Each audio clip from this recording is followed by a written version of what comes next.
May gamit akong ganito. Ito. Tapos yung ilalim niya.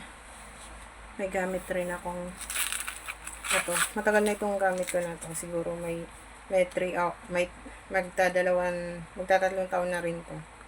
Kaya hindi ko to binibitaw kasi okay naman siya. Sayang din. So, ayan yung form ko ng aking kita nyo naman, basang-basa to. Pero hindi ko dito promote kasi wala na to dun sa yellow basket ko. May mga iba akong ginagamit na ngayon. Pero, i-unboxing ko na rin yung soon. So, ayan na yung aking belly. Unti-unti lumiliit. At, keep going ako. Araw-araw yan. So, 66 yung aking kilo ngayon. Well, nag-start ako ng aking journey sa aking exercise. 95 yung aking kilo. Oo. So, that time, so, nagsimula ako mag-exercise.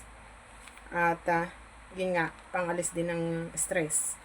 So, until now, keep going pa rin. Ang aking timbang ngayon ay 66